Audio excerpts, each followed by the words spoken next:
Well, thank you very much, Vidya, for that great introduction. I'm glad you didn't take too long, because I always take too long. This subject is so interesting for me. I don't want to keep you back from your Friday night entertainments too long, but I apologize in advance because I almost always go over time, because even the period I'm going to talk about, which is not my familiar period, my period is the 14th through 16th century. But I was asked to talk about this blank period, more or less, in Singapore history from 1600 to 1800, which is not entirely a blank from the archaeological point of view. I'm showing you all the artifacts we have. Out of 1 million, we've got these. These are the artifacts from the 17th century. We've dug up 1 million artifacts, approximately, in Singapore from the pre-colonial period. And well, this is it, from the period of 1600 through 1800. The one on the left is a well-known style of pottery made in the Netherlands. In the 17th century, it's called Delftware because that's where it was made, very distinctive. And on the right side, we have these 4 sherds of Chinese ware, which has a specific name in archaeology called Delftware.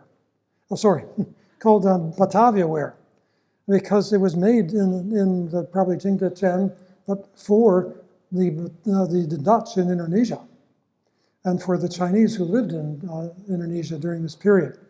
So it's very distinctive. It's got the brown exterior, which is not a Chinese style at all. And the interior, it's got this blue and white. So it's a combination of these 2 colors, which probably was never used in China at all. It was purely made for the export market to Indonesia. So these were both all found at the St. Andrew's Cathedral site. But you'll see STA stands for St. Andrews, SAL stands for salvage. That means it was dug up, not by us in our archaeological excavation, but there was also some ditching going on using an excavator in the grounds. And so we went through that and we picked up all the artifacts from there, and they came out of that sieve. So although we can't say it came from a certain soil there, we can say, yeah, there was somebody walking around St. Andrew's Cathedral grounds during the 1600s era, the late Ming, early Qing. Probably we will find a few more when we continue our analysis of the artifacts. So we do have these huge quantities of materials that are still in an early phase of analysis now. But so far, we do have a little bit to say that there was actually some kind of presence here on the land. But no doubt, there were people living in Singapore in 1600s, 1700s, but not on land. Most of them were probably either living on boats in estuaries, like the Kallang estuary or the Singapore River estuary, or in the Keppel Harbor area, or they were living on houses built on stilts, because we have descriptions of them in the historical sources. So there were people here. The Dutch, the Chinese who came here in the 1600s, 1700s mentioned them. They acquired various commodities from them. And the people of Singapore at this time were basically the type that in general we often call the orang laut, the sea nomads, because they did live over water, not on land, so they didn't leave much for us archaeologists to find. But they were used fairly frequently as pawns in the larger power games. There were lots of power struggles going on in the Singapore area between a huge range of different people, all the way from North Sumatra, the Achenese, down to the South Sumatra area, down to Java, including also people like the Dutch, the Portuguese, the English, the Bugis from Eastern Indonesia. All these people, their conflicts had a strong impact on Singapore during this period. And the Singaporeans of that period often got swept up by these, and several times what did exist in Singapore probably got smashed by one or another of these groups, which is why probably there was not a huge quantity of artifacts to be found on land. So unfortunately, I can't do my normal kind of talk and show you lots of nice pictures. I'm going to have a lot of words instead, but I'll try to fill in the blanks between the pictures as much as I can. So this is the black zone, the black hole of Singapore history, 1600, 1800. But Singapore was not forgotten by any means, even though archaeologically it didn't leave a huge footprint. But it was a settlement, it was a port, and a strategic location along this busy maritime artery now recognized and fought over by local rulers and European traders as well. The Portuguese arrived in the Straits in 1509. They quickly realized that Singapore had great strategic value. And because it's at the junction of the South China Sea routes, the routes going from China down to Indonesia, and the ones going between the South China Sea and the Bay of Bengal. So the Portuguese, Captain Alfonso de Albuquerque, believed that, and this is what he wrote in his diary. Before Malacca was founded, Singapura was a very large and very populous city. This is the Portuguese conqueror of Malacca, and that's what he wrote. And attested to by its great ruins. He saw great ruins here, which are visible still to this very day. That's like 1515. and was under obedience to the king of Siam. Singapura, once the city takes its name, is a channel. So the channel was the real place, and the settlement was named after the channel, according to his understanding, through which passes all the shipping for these parts. And it means, in the Malay language, treacherous delay. That's not true. He didn't know Malay or Sanskrit, obviously. But that's what they seem to associate with Singapore for some very good reasons, meteorological and oceanographic. And this name suits the place very well, for sometimes when ships are waiting there for a monsoon, a storm comes up so violently that they are lost. That's, of course, the wind we call the monsoon, or the Sumatra. The name Sumatra also meant this strong winds that come up seeming out of nowhere. In 5 minutes, if you don't take your sails down, your ship can be capsized, still today. Very unpredictable. And so what would happen is that because in this equatorial zone, the winds are not predictable, they have to wait outside Singapore Harbor for the right wind to take them around the point of Singapore, whichever direction they're going, east or west. And while they were waiting, suddenly this huge wind would come out of nowhere and shipwreck them. So treacherous delay was, in fact, they would be delaying, waiting for the right wind or the right tide, also very critical again. And if they were not lucky, they might get wrecked. So Malacca, on the other hand, is at the end of the monsoons where you find everything you're looking for, and sometimes more than you're looking for, is what the Portuguese used to say. So whoever's lord of Malacca has his hand on the throat of Venice. That is what the Portuguese believed before they got here. Because the Portuguese, of course, were trying to outdo the Venetians. Venice, of course, was built during this golden age in the 15th century. And it was riches, believe it or not, came from Southeast Asia, the spice trade. Because Venice had the monopoly of trade with the Mamluk sultans of Egypt, who controlled the overland route between the Indian Ocean and the Mediterranean. So the Venetians had the monopoly on the peppers and the other spices. And so the Portuguese figured they couldn't beat the Venetians by going east through the Mediterranean. So they spent like 60 years figuring out how to go around Africa. Prince Henry the Navigator and so on. And they were very persistent. In the end, they figured out how to do it. And once they got around the south tip of Africa, then of course they went very quickly from 1498 all the way to India, and by 1509 to Malacca. And 2 years later, they conquered it. So already the Singapore area was in the midst of this great power struggle at that time between the Venetians and the Portuguese. So after the fall of Malacca in 1511, according to his Comentarios, published by his son in 1577, the Laksamana, this is the Malay term for the admiral of Malacca, traced his roots to Singapore. And so when the Portuguese drove the Sultan out of Malacca in 1511, the Laksamana, commander of Malacca's navy, a man of 80 years, a good soldier, and a good repute and knowledge, the Portuguese praised him because he was a good adversary for them. It was very kind of chivalrous at that time. He moved to Singapore. He may have been returning home. Probably he was. Albuquerque said the Laksamana was joined by the fugitive Sultan Mahmud from Malacca, who briefly resided on Singapore around this time, 1511 or so.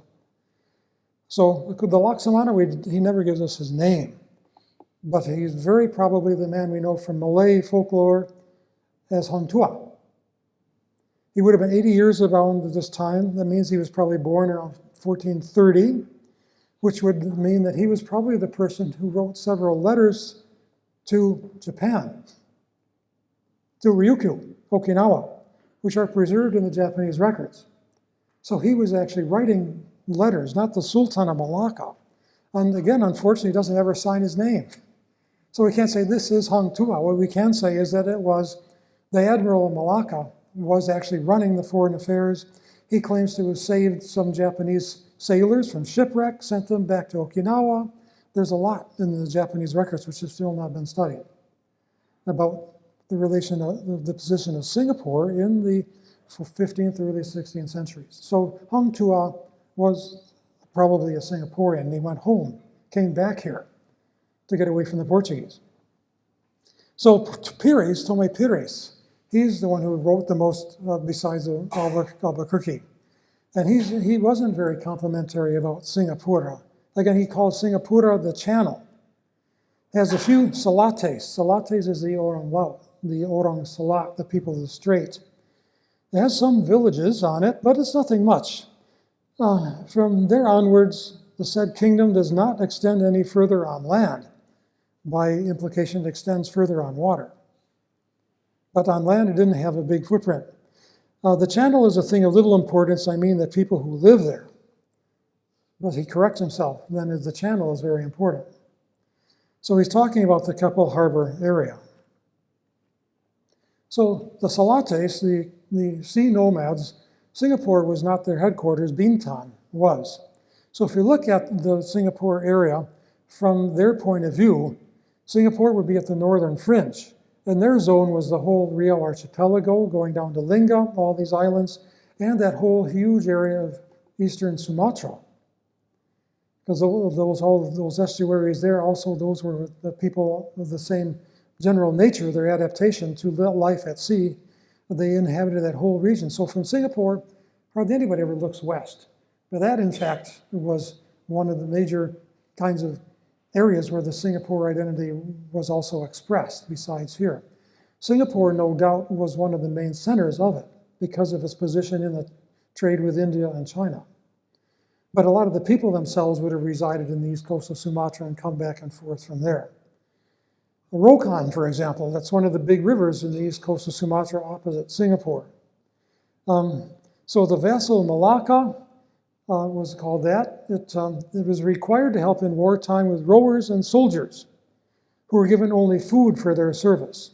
This was the ancient relationship between the Malay rulers and the sea people, which probably goes back to Srivijaya, 800 years before Singapore even. Many of the people were salates, which the Portuguese said is the Malay word for sea robbers, again, pirates. So again, they had a bad reputation among the Portuguese. This is the Rokan River, by the way, down below here, lower right. So it's hard to talk about a sense of place for these salates, these sea people, because they were nomads. They sometimes spent short periods of time on land. They would grow crops at certain times of the year in different areas, but they would move back and forth in order to avoid the problems of the northeast monsoon, for example. When the northeast monsoon was blowing out of the South China Sea, they had to move to places which were sheltered from that aspect. Whereas when there's a southwest monsoon, they could spread around. They would usually travel around in fairly large groups, quite large numbers of families. They did have some kinds of territory, and therefore sometimes they were named after areas like the Orang Selitar, Orang Kalan, and so on. But they were not always living there. Those were maybe their main bases, but they moved around quite a bit. And they had their set territories, just like other nomadic groups usually did. So when Raffles arrived in Singapore, of course, there were still many Orang Laut, or sea nomads, living on boats in the Singapore River. So now this is one of these rivers in the east coast of Sumatra, and you can see you can surf on these rivers. This is one of the reasons why those rivers never became big centers of kingdoms, because you can't really sail up these rivers. You may get these tidal bores, as they're called, forming. So you can stay in the same place. You can surf on this wave, but you're not moving. The main wave is taking you one way, the current's taking you the other way. And so you can go surf on the rivers in Sumatra. This is when the big the tide comes in, the river comes back, you have a standing wave. And if you know the tides and the currents and so on, you can kind of predict this. But most foreign navigators would have no clue when this was going to happen. And so no major kingdoms formed up those rivers, but the local people certainly exploited a lot of the resources up those rivers, which go all the way to the gold sources in the Western Highlands. And quite a number of the small islands off the east coast there became early Chinese settlements. Now, this is Bagan Siapi-Api, for example, one of the big islands just west of Singapore. In the 19th century, it was totally Chinese, maybe 10,000 people, all based on fishing. And they still retain a lot of these old traditions, which you might have had in Singapore 100 years ago, and they still retain a lot of these characteristics. Here they are, here are they burning this big boat, again, obviously part of a major ritual. Again, it's another whole subject that hasn't been properly studied yet, and it's not really well known, but the whole area of this East Sumatran coast was a very important historical area, which was, again, part of the Singapore whole character. So according to the Portuguese understanding, and they collected a lot of this data from the Malays of the Singapore and Malacca area, he mentions 3 kings entitled Sang Aji. Sang, of course, is an honorific for a person, and Aji is your lordship, more or less. So His Majesty, more or less. These rulers were Palembang, Pontianak, and Singapore. And these are the 3 same places that are mentioned more or less in the Malay Annals, except instead of Singapore, it was Minangkabau. So all were vassals of Java, according to the Portuguese, but the Singapore ruler, Sang Aji, in 1500, was related by marriage to Patani, South Thailand. Paramaswara, a famous name in Malay folklore, but not in the Malay Annals, murdered the Sang Aji of Singapore about 1392, which probably had a big effect on the way the Malay Annals deal with Singapore. Thus they say that the Chinese used to have affinity with the Javanese. This is the Portuguese speaking again in 1500. And one king of China sent one of his daughters to Java to marry the Batara Raja Suda, and that he sent her to Java with many people of China. Of course, this is the same kind of legend you get in Malacca about the Chinese princess. Apparently that legend was quite popular in Southeast Asia, not just Malacca. It was a whole literary trope. And that he sent her to Java with many people of China, and that he then sent money in the cash, which are now currency, that's Chinese money, they use Chinese money. And they say that there was a junk load of them, and the king was a vassal, not a tributary of the king of China. Fine distinction. And that the Javanese killed all the Chinese in Java by treachery. Others say that it was not true. So you get both versions in the Portuguese sources. But that one king was never related to the other, and that the Java cash were brought to Java for merchandise, because the Chinese used to trade in Java long before Malacca existed. But now they have not been there for the last 100 years. Of course, this fits in with the whole Ming Gap, as we call it in archaeology. After the Ming came in, they closed off China for the next 150 years. And the Portuguese heard the stories of this from the locals. They remembered Chinese used to come to this area, used to go to Java, but then they stopped coming for over a century before the Portuguese arrived. And this also fits in with the fact that here in Singapore, we found several hundred of the old Chinese coins. In our research in Sumatra, Java also, obviously the Chinese coins were the international currency of the 16th century. So the Portuguese sailed through Keppel Harbor in August 1526. It was the route. They would go through the Keppel Harbor and then turn south. They didn't go straight down from Malacca. They go south and then east across Singapore and then south through the Catarina Strait. They claim to have wiped out Singapore in 1526, which might have been the old home port of Hang Tuah, Singapore's old Laksamana. So they claim to have destroyed Singapore, but then they say the town was, however, soon rebuilt. So it was not the once and for all devastation of Singapore, 1526. And then they mention this bay where the settlement, Poasau, Singapura was. They say they destroyed the settlement, but that the town was soon rebuilt. Singapore appears in the last chapter of the Malay Annals, which we have now, which is the Raffles version, which was probably written when the capital of the Malays was at Sayong Pinang, which is up the Johor River in the 1530s, when the ruler was Alauddin Riayat Shah.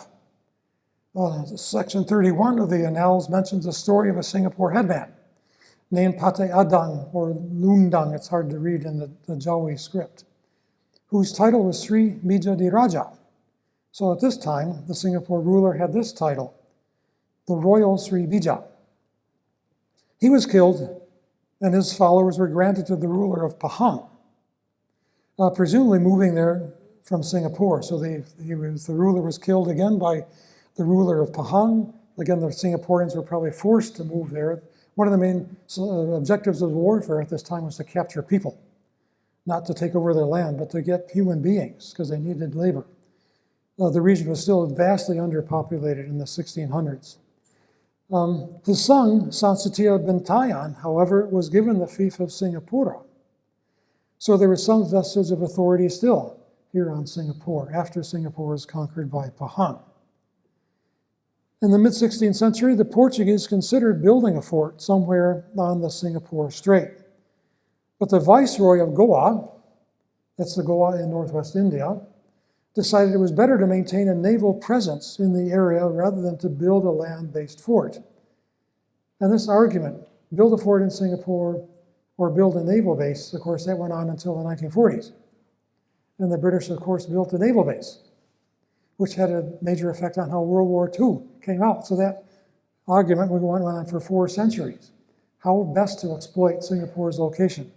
Build big fortifications on land or build naval structures. So the British built a naval base, but they didn't put any ships in it. And so it didn't really help very much. So it's interesting. But what the Portuguese did was they did use Singapore as a naval base. Every year they sent 3 to 5 oared warships, and they still used, like Ben-Hur, the galleys, they still used them in the 16th century. 50 or 60 soldiers, they patrolled Singapore water. They didn't build anything on land to wait the Portuguese galleons coming down from Macau, which would, of course, try to go around the south tip of Malaysia and then turn up to get to Malacca. But that was a very difficult operation because they had to switch from going south to going north. It was not easy with these old ships, given the uncertain nature of the winds that are in this area. So people such as St. Francis Xavier sometimes signed his letters in Latin as ex freto Singapura, meaning that they were sent from the Straits of Singapore. He didn't mention any settlements or describe any other aspects of Singapore, suggesting he never actually went on shore. So this is a Singapore area, and the Malay capitals after the fall of Malacca fluctuated a lot in this region. Sometimes they were, of course, down on Lingga. That's where they were when the British arrived. Sometimes they're up on Bintan, but that's where the Bugis were the powers behind the throne. So these are the Singapore, Riau, Johor capitals during this period, the so-called Black Hole period, actually starting in the 1500s up until the mid-1800s. Sayong Pinang, that's where the Malay Annals version was written. That's way up there. The capital is really far up the river to partially avoid or to defend against any kind of incursions. Then it moved down to Johor Lama, which means, of course, Old Johor, where there is quite a big archaeological site. And then it moved up to places like Bukit Seluyut, back to Johor Lama again, moved up to these other sites, Batu Sawar, Kota Tinggi, back down the river again.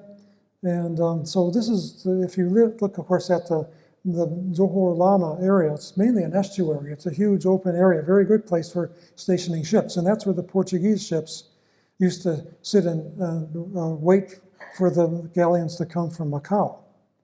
And we have a very good description of the conquest of Old Johor Lama by the Portuguese in the 1580s. And we do have some, of course, remains along the Singapore River. So Singapore River was still a harbor for old Johor in the 1500s when Johor Lama was attacked. This is a description of how the Portuguese got in the defenses of Johor Lama. It was very well defended. These are all the old embankments. And they found a way to go north, land north of the fort, then come back down, get behind the defenses, come through this one gateway. It was a very arduous struggle for them to capture it. And we have some of these ruins of the old tombstones. We have remains of the gun emplacements where they had the large numbers of cannon at this time. So in the Malay Annals, when they talk about the Parit Singapura and the old lines of Singapore, which the British still found, that's what they look like, the one in the upper right. That's probably like the old fort wall, which ran right in front of the old museum here. That still existed when Raffles arrived here, and then was leveled in the 1820s already. So in the age of sail, ships arriving from the west, from the Indian Ocean, would anchor off northwest tip of Sentosa, which is what the Chinese called the Long Yamen, the Dragon's Tooth Strait.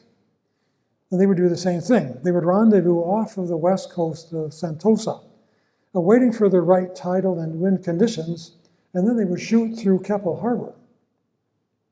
And so while they waited there, treacherous delay again, they would go ashore and they would buy food and provisions from the local people in Singapore. So there were still people here growing provisions, selling them to the passing ships. And they would sell fresh fruit, fish, and chicken. And they lived in round or thin, long covered boats, round boats or long, thin boats. And they got their jars, iron knives, tobacco, and other trifles in exchange for fish. That was the economy in the 1500s. And so that's why we got this tombstone. I'm sure many of you have been to Malacca. I've seen this tombstone there, which mentions Singapura. It's dated 1598, and it says that this was the tombstone of Petrus, hic jacet Dominus Petrus Societis Jesus. He was a Jesuit, and he was also the episcopus. He was the bishop of Japan, Japonensis. So the bishop of Japan, and he died in Singapore. But ex fratum, that means in the Straits of Singapore, on the board of the ship. So the ship was anchored there, probably waiting for the right winds. The bishop of Japan, the Portuguese bishop, who was probably based, of course, in Nagasaki, there died. And so his tombstone says he died in Singapore, 1598. And of course, we get these nice images of the ships of the time. Also, these would have been common sights passing across the south coast of Singapore in the 1500s, early 1600s. So they had round boats, which sounds very curious. They had various names for these. Sometimes they call them balois, which means balloon or bubble boats, or roma, which is the Portuguese word for pomegranate. For some reason, the boats reminded them of fruits. And it also led to the name of this place called Ponta de Romania, Romania Point. That place name still exists today. It's named not after Rome, it's named after the round boat, or the pomegranate. And they're still used today by fishermen in South Vietnam, where they call them basket boats. So when the ships were trying to sail through this passage at night, if they had to, they would try to do that. That's the Oranglaut would help the ships get through the strait by placing round shells on the water with flammable tree resin, damar, to guide their vessels in the dark. And of course, you can still see these in Da Nang. They still use them. This is what we probably would have seen in Singapore in the 1500s, these round balois or pomegranate boats. And you still see the kids rolling around in these if you go to Da Nang today. So of course the problem was how to get through this very narrow strait. It seems that those who passing through the strait for the first time, that's impossible to find a way out, seeing themselves surrounded by land on all sides. In other words, an intricate labyrinth for ships to navigate. So why did they go through Keppel Harbor? Why didn't they go south through the Main Strait, which is like 15 kilometers wide? Why do they go through this tiny little thing between Sentosa and Labrador Point? The reasons are that the straits have these incredibly strong tides, which are stronger than the winds. The wind may blow your sails one way. The currents will take you backwards. It's that strong. Sometimes they compared them to a river in the sea. So in the age of sail, ships avoided the currents of the main strait by hugging the coast of Singapore Island. Of course, they still had to know exactly when the tide was going to turn, but they very rarely ventured through the main strait because of the currents. And that's what happened to this one big Spanish galleon.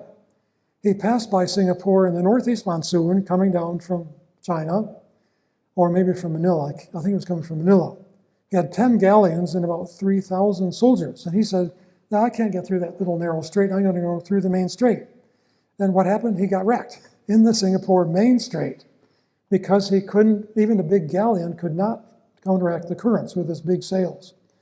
He was the first European known to have tried to use this passage, and this is in 1615, 100 years after the Portuguese had been here. The Europeans never tried that. They would always go through the Keppel Harbor. And so it became known as Governor's Strait, because he was the governor of the Spanish Philippines. It was known after him because he was so stupid as to try to go through the main strait. His pride, again, earned him a shipwreck. And so the British, it was known as the Governor's Strait until the British got here, and then they renamed it Phillips Channel. So if you look at the early Portuguese or Dutch descriptions, they see they always went along the south coast of Singapore Island. This is, if you look at Linschoten, for example, 1598, he wrote a very clear description of the route through Singapore Harbor. You can see how he hugged the coast, went through the Keppel Harbor. So people always wonder why they did that. Well, that's the reason. It was the currents. So that's again, his description goes right along the coast through the strait between Sentosa and Labrador. So we get a lot of these kinds of religious icons also from this period, indicating that how helpless often the sailors felt. This is a plaque, which is one of these interesting pieces of evidence of the fusion between European and Asian sources artistic sources at this time. This is, of course, made out of ivory. The Portuguese in India used ivory a lot for various kinds of artwork. And so this is Christ child as navigator, almost as a kind of patron saint to the shippers of this period. This is something that the Asian Civilizations Museum has acquired. Now, much of the political history of Singapore at this period, as opposed to being a navigational landmark and a place to pick up provisions, is empty. But this is not unique to Singapore. It's part of the whole history of Southeast Asia at this period. Tony Reed, in his book on the Age of Commerce, he described the whole area or the period as the crisis of the 17th century. Japan, of course, went into seclusion at this time, cut itself off. The Ming Dynasty collapsed, 1643, and there was a period of disorder in China. Wars broke out in Europe and Turkey. Population around the known world declined in the 17th century. Chinese trade went into a severe slump, which affected Southeast Asian economies quite strongly. The East India companies of the Dutch and English had grave problems at this time. And so it was not unique to Singapore. The whole 17th century is kind of a dark age, again, in world history as a whole. So, and it began with the Dutch and the English bringing new sources of wealth for the traders, but also conflicts to the region. So the Southeast Asians were caught up in these rivalries, both between the Europeans with each other, the Catholics versus the Protestants, and also between the various Malays or people claiming to represent Malay identity at this period. So the Dutch figured out that the Portuguese used to use the Johor River estuary in the area between Changi and Johor as a place to wait because they were out of the northeast monsoon. They could wait for their ships coming down.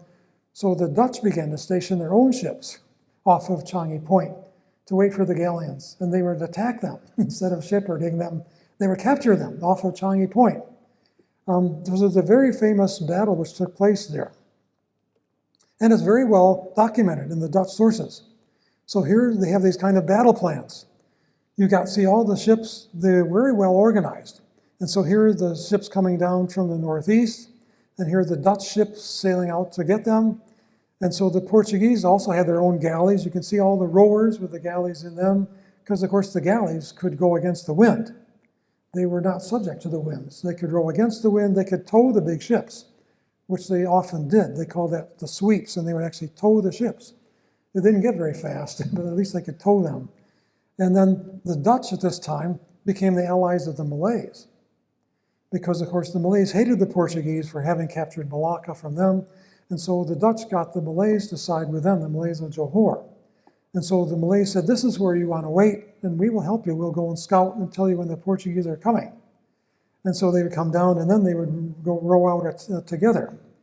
And so in 1603, the Dutch captured a major ship called the Santa Catarina. Had a valuable cargo of porcelain and Chinese merchandise coming down from Macau. This was a famous battle. And again, here you have all these points. Here's the Johor estuary at the upper right, and that's Singapore, Changi at the left. Again, these big battles took place off of there. And so you can study this in a fair amount of detail. Of course, lots of historians have. So they took the Santa Catarina,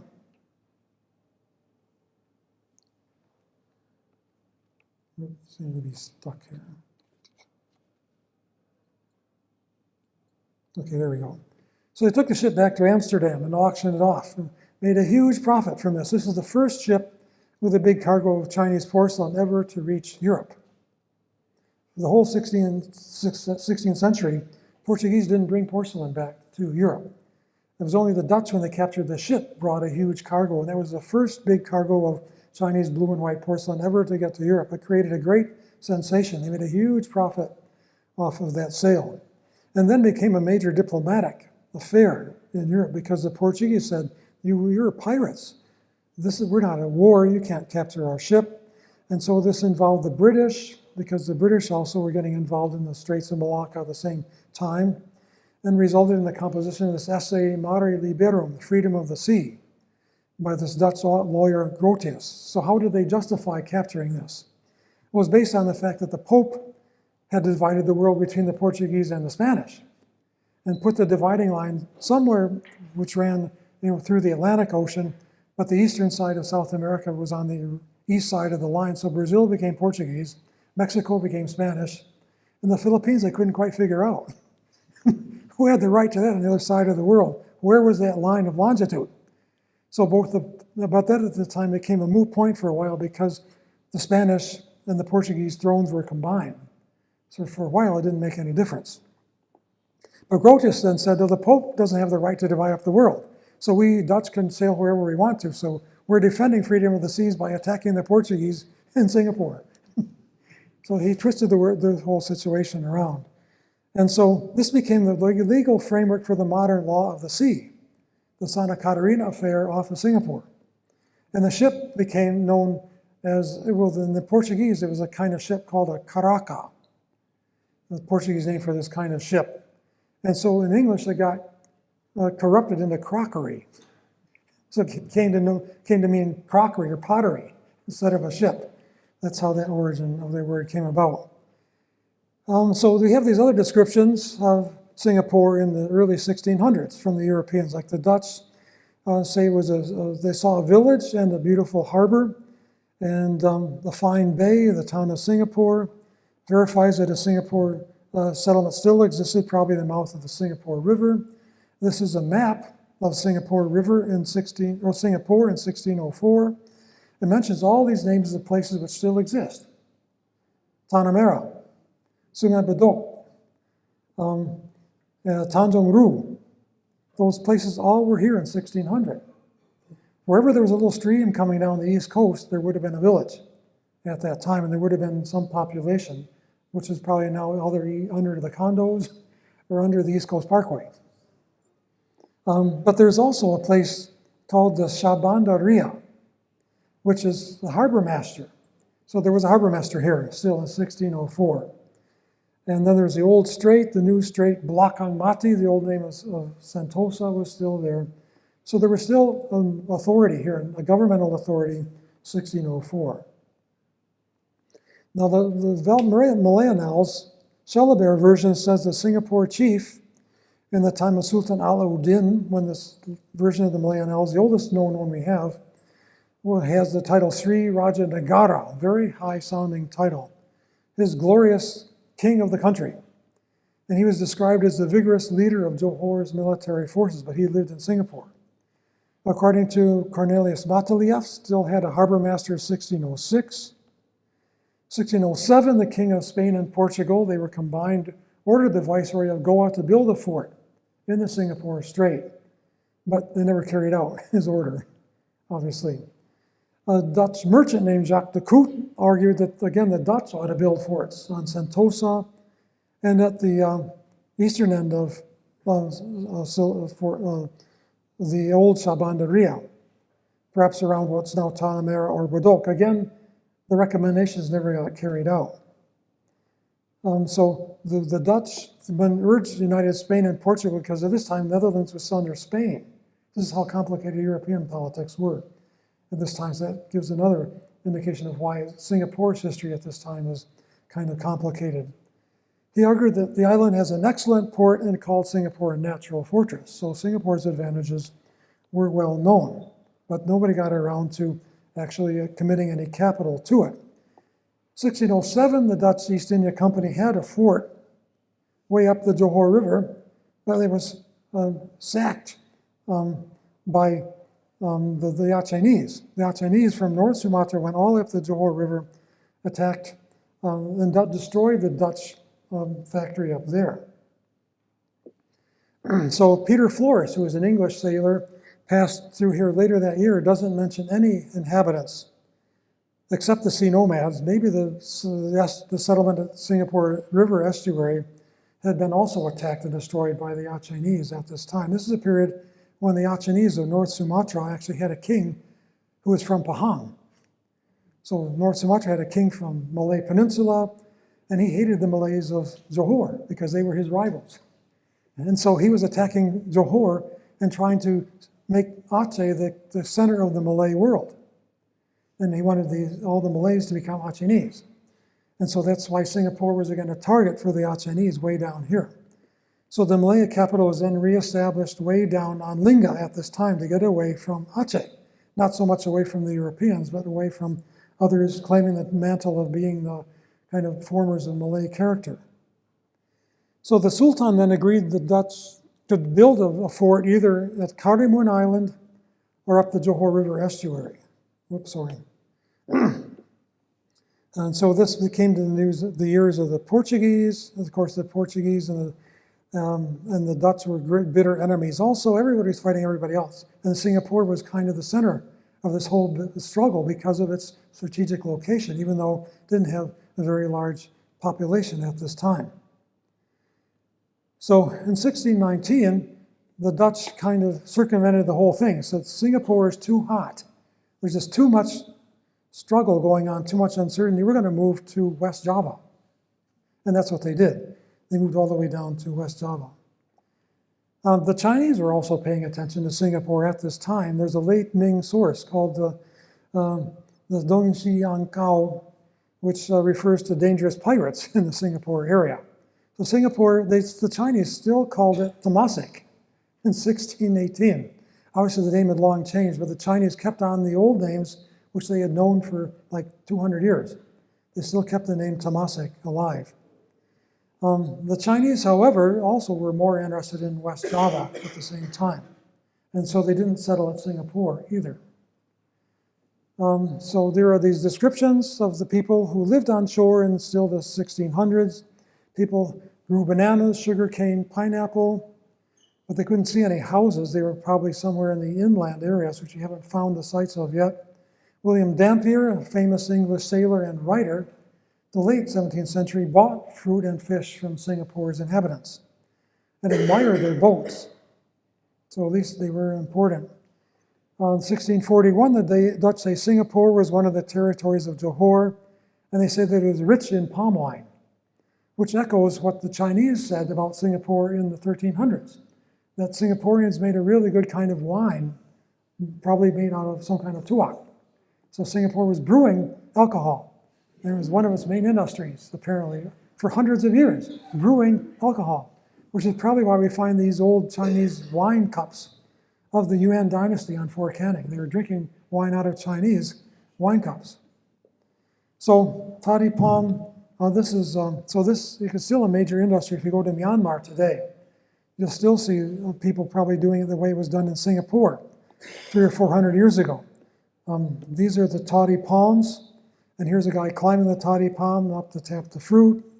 These are the containers they make them in. Here's how they distill it, just in these very traditional kind of clay ovens, but now they use these qualies. And we do find lots of these qualies and woks on shipwrecks of this period. They were importing these from China. The Chinese are making a whole industry out of making woks and qualies and shipping them to Southeast Asia.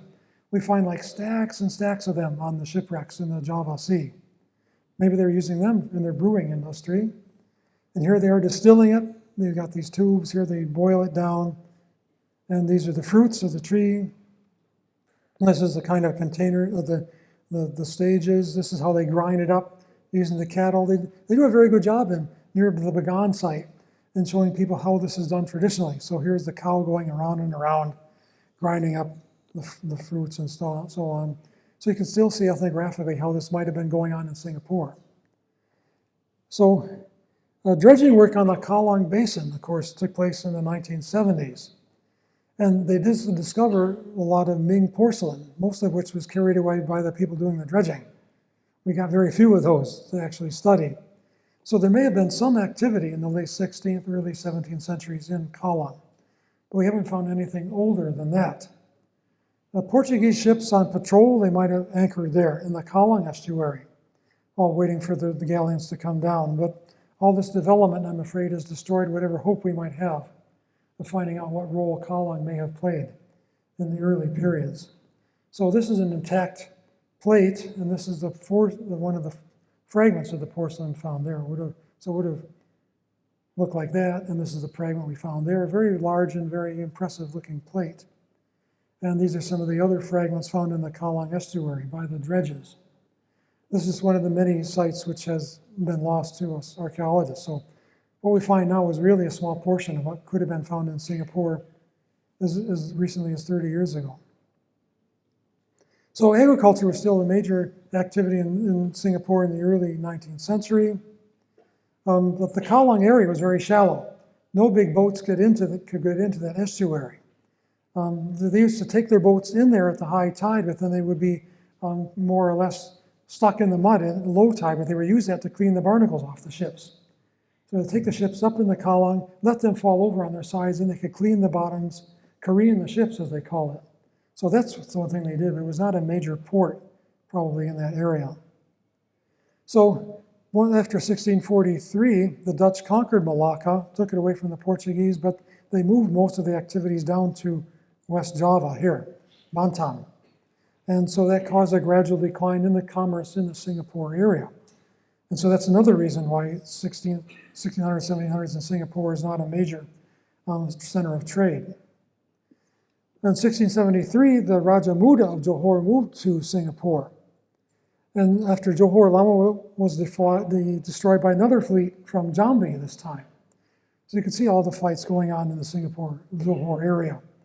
The Laksamana soon guided him to Bintan, however, and he didn't remain in Singapore long. So Bintan then became a major center of this trading activity in the late 1600s and most of the 1700s, not Singapore.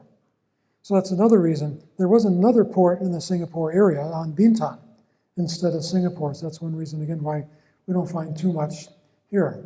We do find references to these clusters of houses in Keppel Harbor, 1695, but they were built over the water. And they had a customs house even still in the Keppel Harbor area this time.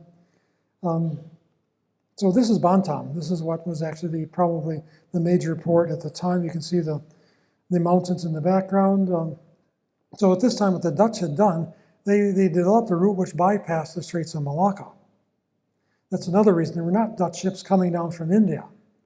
They were going a totally different route. The Dutch learned that you could go straight east from South Africa, Cape Town, all the way to Australia with one wind, one monsoon. And so that's why Australia was discovered by the Dutch. It was originally called New Holland, after all.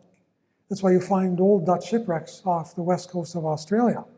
They figured out we can bypass the whole winds of the equatorial zone, the becalming, go straight west, get quickly across, hit Western Australia, go due north, hit the Straits of Sunda, and get right to Batavia. And so they didn't go by India, they didn't go by Singapore at all. They went straight across to the Straits of Sunda. And so they set up their port up here, West Java, Batam, about 90 kilometers west of Jakarta. So we find lots of evidence of this kind of activity in all the big ships. Here you can see again all the rowers on the ships. They had sails and rowers in these big ships. No doubt these were quite common sights in Singapore. This is the big archaeological site of Batam, and this is the mosque and the tower, the minaret which still exists there from the 16th century. It's a very Javanese style mosque, the multi-tiered roof, just like the one in Jalan Eunos. Very Chinese influenced also. This is the mimbar where the Qadi stands to give the sermon. You can see the Chinese influence on the architecture of this wooden place where the Qadi stands. And there's a Chinese mosque there, Masjid of the Chinese, Masjid Pecinan. And that's the remains of that old minaret there. That's the remains of the Chinese village. The modern temple there, which has still been restored many times. And this is the remains of the old palace. It's a very interesting site to look at for 17th, 18th century remains. There's remains of the moat around the palace, the gateway, and that place at the lower right is actually kind of a station on a pumping network, an aqueduct, which brought water into the city. Is quite sophisticated. So there was a lot of trade going on 17th century, but it's going mainly to West Java. Lots of nice big Chinese blue and white porcelain was coming there. And even Japanese porcelain, also the late 17th century. Early Qing, when the remnants of the Ming were still around, the Japanese also made porcelain for export to this region. Jan Peter's own Kuhn, this very famous founder, they have a famous founder of Batavia. This is what he looked like, and so he's the one who more or less had a big impact on the Singapore area by default, by moving a lot of the trade down to West Java. And we find a lot of the Dutch descriptions of Batam at this period, the very busy harbor there. The Dutch man of wars, the Dutch, of course, had some of the biggest ships in the world at this period. This is the market. They made very good descriptions of the marketplace. Probably the Singapore River in the 14th century looked a lot like this. Areas like Empress Place, Parliament House Complex, they would have had these kinds of stands and so on, and that's how they would have done their marketing. We have the remains of the old Dutch fort in Batam. So 1685, of course, the Dutch took over Batam from the Javanese, and they expelled the British, that had been the British only major port in Southeast Asia from 1600 to 1685. 1685, the Dutch took over Batam, and so the British had to leave. And so where did they go? Bencoolen. Bencoolen was a major pepper growing area, west coast of Sumatra, not claimed by the Dutch, and so of course they moved up there. And so still some of the old British buildings from the 1600s are still standing. This is one of their old warehouses near the harbor in Bencoolen. Some of their old cannons, that's the old harbor master's house. This is one of the British monuments. Before there was the cupolas in the Fort Canning, there was this other kind of cupola. So they had a cupola already. Of course, when Raffles came and founded Singapore, he was living in Bencoolen because it was still the only British foothold in the whole South Sumatra area. The Bugis, however, were very influential in the Singapore area when Raffles got here. And so this is an old photograph of the Bugis of Singapore. And their costumes, they formed a very influential group in Singapore. That's why we have Bugis Street and Bugis Junction, and that's why the Malay Sultan built his palace near the Bugis area. The Bugis, of course, came in mainly from southwest Sulawesi, this region around Makassar, and they already had a very long history behind them. They had their own writing system, as you can see, which is using the old style, which is similar to the old Javanese and Malay writing. They probably got the script from the Malays of the pre-Islamic period. And they had beautiful boats. They were long-distance sailors. There were many Bugis living in Malacca in the 1400s. The naval laws of Malacca mention specifically the Bugis living in Malacca. And they were also expert fishermen. The early anthropologists of the late 19th, early 20th centuries were very interested in the Bugis because of all the materials they made. Perishable types of fishing traps and these towers even with the nets and so forth. And they had their own battle flags, even though they had become Muslim after 1600. They still had a kind of pre-Islamic imagery in their battle flags. You see this guy at the lower right with a spear riding around on a winged horse. That's kind of like Indra on his mountain with the thunderbolt out of ancient Vedic mythology. And of course, it's very similar to the statue found at Empress Place. So this may represent the same kind of mounted figure. It might actually be Indra. But again, since we don't have enough context for the statue, we can't say just who this is meant to be. And one of the main things the Portuguese did was, the Bugis did, was build these large kind of graves. This is one of the early graves of the rulers of South Sulawesi, but the Dutch came in 1667 and conquered the Bugis area and built Fort Rotterdam, which is still there in Makassar today. And so there was a huge Bugis diaspora. A lot of them fled from the Dutch and came to the Singapore area.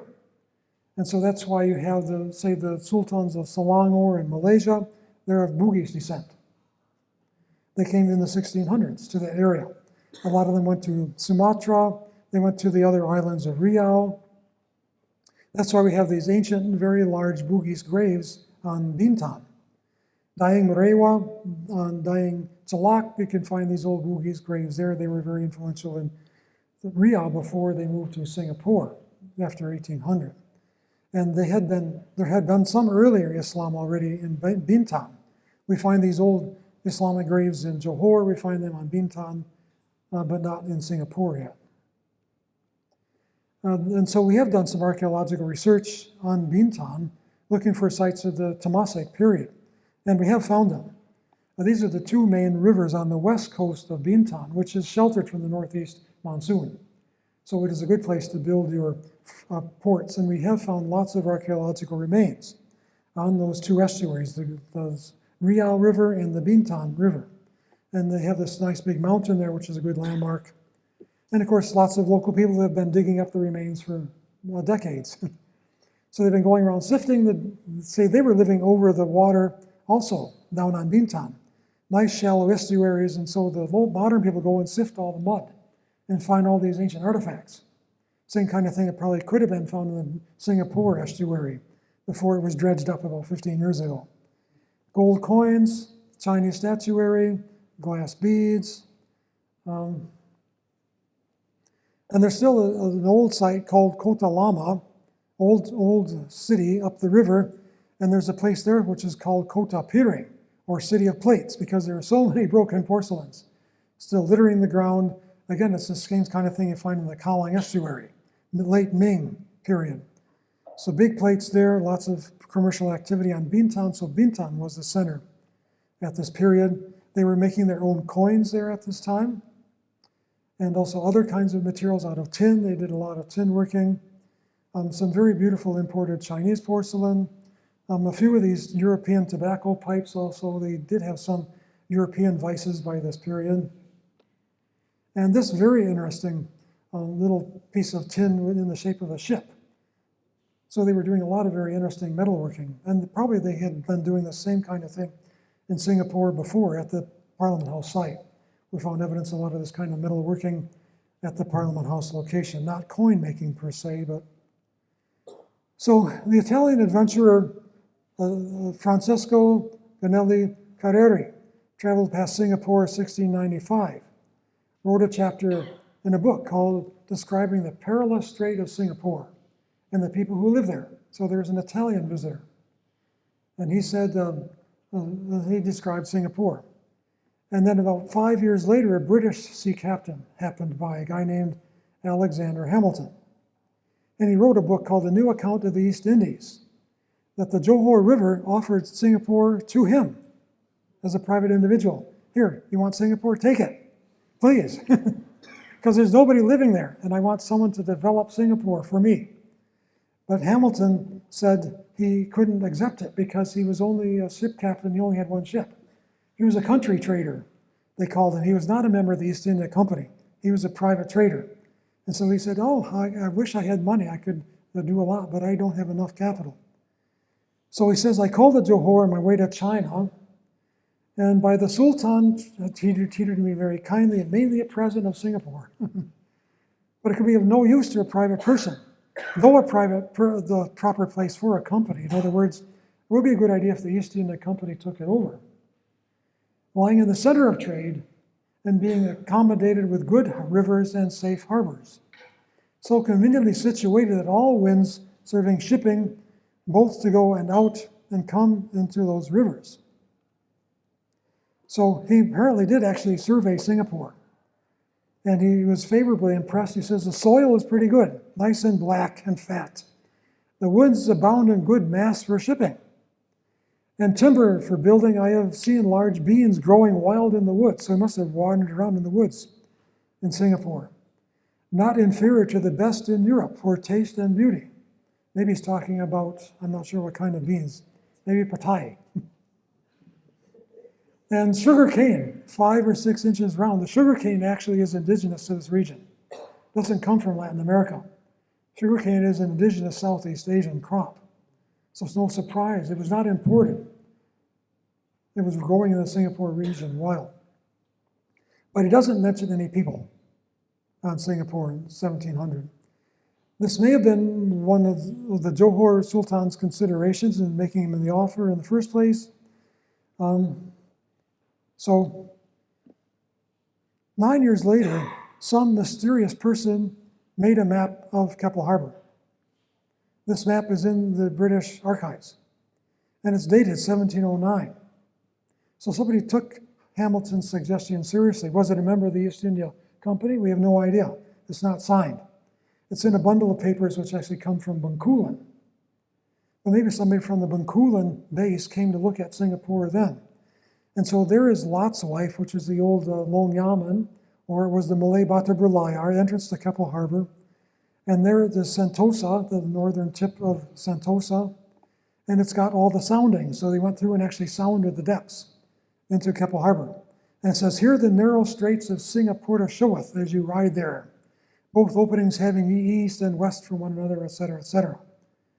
So again, 1709, we should look at this, but it took another 109 years until Raffles.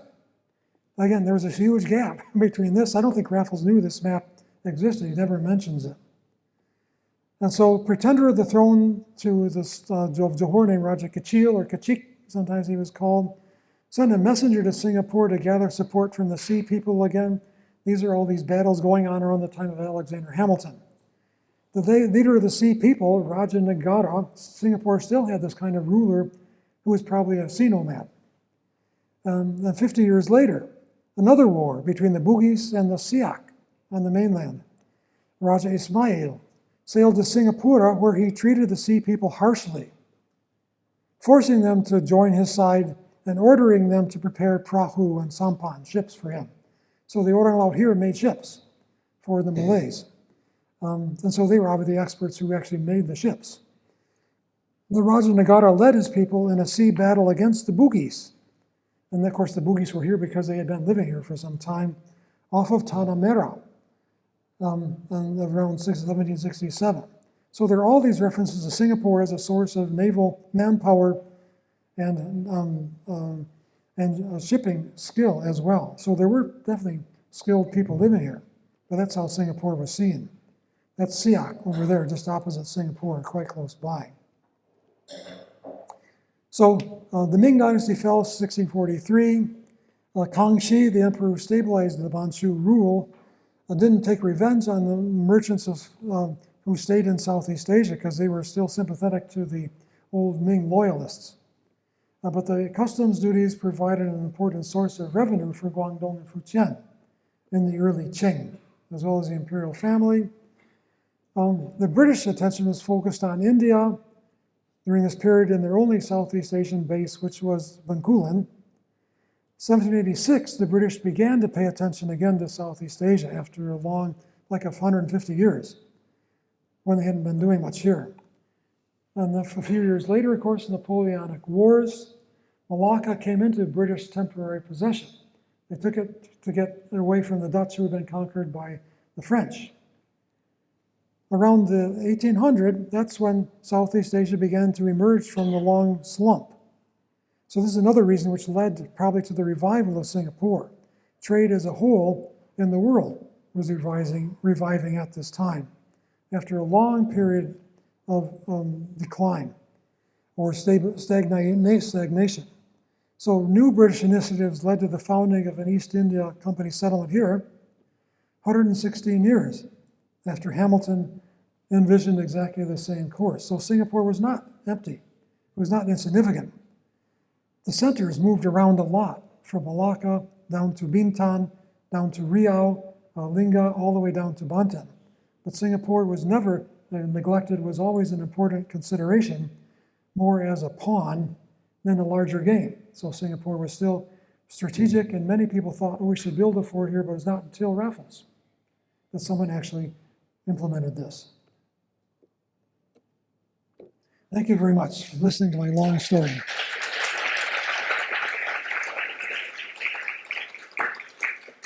Thank you.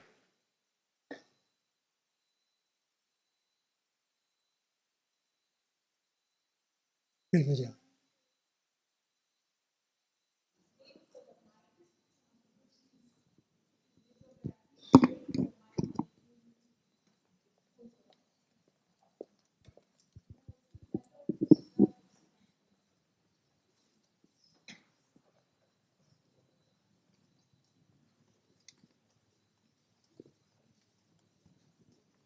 A lot of data, I know. But that's the unfortunate thing. So we don't have much archaeology from Singapore. We have to fill in the blanks by comparing it with these nearby areas. We have done some research on north shore of Bintan, and I know there were also sites on Batam, but I think most of them have been destroyed by modern development. We're still hoping we'll find sites of this period in Singapore. The finds at St. Andrew's Cathedral suggest that there should be some.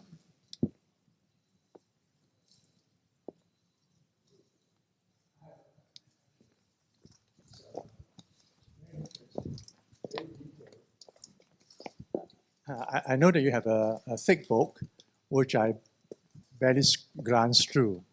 So how does it actually relate to that book? That one actually covers a longer span of history, right? Yes, that book is mainly about 14th century Singapore. But then I do have a chapter which is about Singapore's relationship with the region and the importance of Singapore's ancient history to its revival again. Because Raffles read the Malay Annals, he was well aware of Singapore having a great history. And he thought that was a main reason why he came here, because he thought Singapore is already well known among the population of Southeast Asia. He was interested in it as a way station between India and China, but he also was very interested in it for the riches he knew that Indonesia contained, because he had been the governor of Java for 5 years. He knew how much wealth could be obtained from the Southeast Asian trade. And he thought, well, Singapore is also ideally situated to take advantage of Java and the whole of the Spice Islands of Indonesia. So Raffles believed that Singapore was ancient. That's why he came here. But then people of Singapore, when I wrote that book 2013, didn't believe that. Neither did my professor. When I was a grad student at Cornell University, my professor had said, the whole Singapore episode of the Malay Annals is fictional. It's just a myth. And so when I came here in 1984 to do the first excavation, I disproved my own professor's thesis. I hope my students will do the same to me in the future. Hope they will find something I can't even guess at. So what does this mean? That means a lot for the whole interpretation of early Southeast Asian history, that the Singapore episode of the Malay Annals is not a myth, that it was strategic at one time, and then because of Singapore then giving support to archaeology over the past 35 years, and because there are quite fortuitously many sites in Singapore which are preserved for 700 years. It's the best known ancient seaport in the whole of Southeast Asia. You would think it must have all been destroyed, all the big new buildings and so on. But you look at the old ceremonial zone, the Padang, St. Andrew's Cathedral, the area around the Armenian church and so on, those are all untapped, unreconstructed. That turns out to be the center of the ancient city. So we're in such great luck that that's been preserved. And so I wrote the book mainly to document in exhaustive detail all the hundreds of thousands of items. We have found what the procedure of the research was, what was the reason why Singapore did arise at a particular point in time, and why did it then disappear again for a while. And so I usually like to talk about the rise. I don't usually talk about this blank period when it was not very important. But since that was what I was asked to do, that's what I did. And it's interesting to show that Singapore, always its importance was appreciated by various parties. Just for various reasons, nobody had the foresight or the kind of capital to do anything with it. But I do put that in at the end of my Singapore and the Silk Road to the Sea. I see there is another question in the back. Hello. Hi. Testing. Yes. Yes. Assuming that Singapore did prosper once before under Sangnila Utama, did the Siamese and the aggressive European powers, was the Siamese the first to end that first era of Singapore's own prosperity before the Europeans? That's okay. Yes. Yes. It's Wang Dayan, who was a Chinese merchant, came to Singapore in the 1330s, and he wrote a fair description of Singapore, both the settlement around Fort Canning and the honest traders there and the pirates who lived on Sentosa.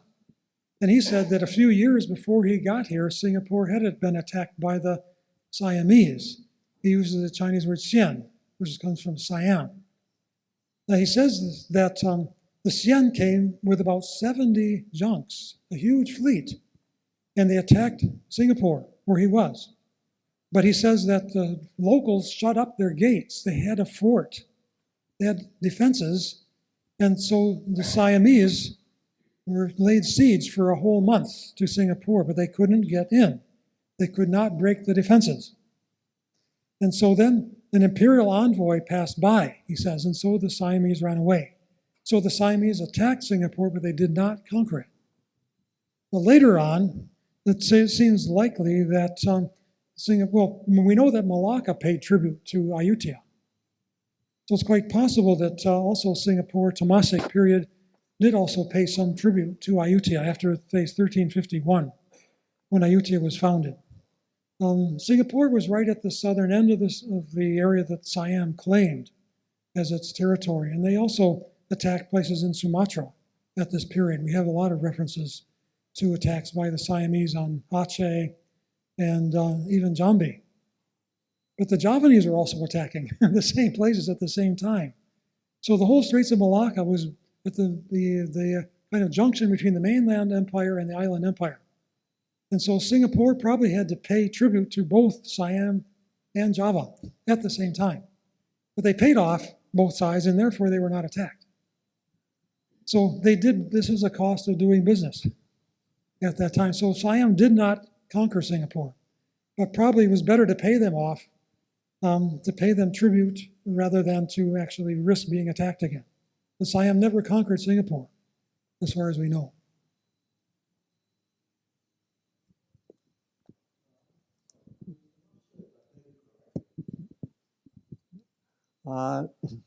Did you say that Hang Tuah was probably a I sure did. Singaporean returning home? Yes.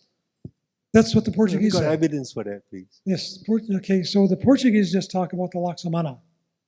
They don't say what his name was. But he said he was a great warrior. He was a stout, chivalrous person. And so after he was defeated, the Sultan left Malacca. He left the Sultan. He left also, and he went to Singapore. According to the Malay Annals, Singapore was the Malay naval base. It says it was the Jajahan, which is the fiefdom of the Laksamana. And so the Laksamana then had 40 three-masted cruisers based in Singapore, according to the Malay Annals. And so the Laksamana that was in charge of that fleet of 40 ships. And so besides the Malay Annals, we have references to this person in these Ryukyu archives. In the 1430s, already, after the last of the Chenghe voyages, China closed itself off. They conducted all of their foreign trade and relations through Okinawa, because Okinawa and the Ryukyus had a Chinese-style bureaucracy. And so they thought, okay, the Chinese said, okay, we'll deal with Ryukyu because we're not going to get culturally polluted. And Ryukyu then sent all these trading voyages to Southeast Asia. And we do have their records, but only parts of them ever have been translated into English. Ryukyu performed this service for about 50 years between the 1430s and the 1480s. And a summary of these has been published in English. And so they quote a couple Japanese scholars quote the Ryukyu records about, say, the ships going to Malacca. And they mention some letters from the Laksamana of Laksamana of Malacca. Again, no name, just I, the Laksamana, because that was good enough. I, the Laksamana, have saved your sailors, and I send them back to you. But I want gifts. I want a horse saddle. I want a saddle for my horse, so we can infer he had a horse. And I want a bow straightening tool, whatever that was. So it must have been an archer. Famous Malay skill was archery. And so he wanted some tool from Ryukyu to straighten his bow. And so then we have another letter from the Laksamana later on saying, thanks for the gift. So Ryukyu actually sent him those presents. And Okinawa, archaeologists, they're excavating one of the castles there in a 15th century site. They found a Malay crease. So it's all circumstantial. But given all the data we have, the Malay sources, the Ryukyu sources, the Portuguese sources, they all fit together, suggesting that it probably was true, that Laksamana was a Singaporean, and if there was such a person named Hang Tuah, he probably was based here.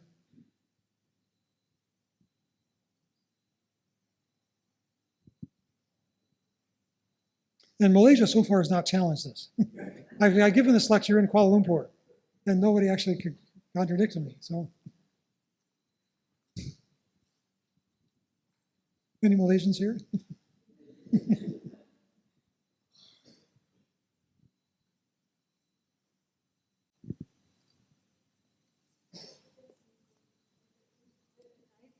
People have other plans, I'm sure. Thank you so much. That's good. Thank you. Thank you for coming. Always a pleasure. Thank you.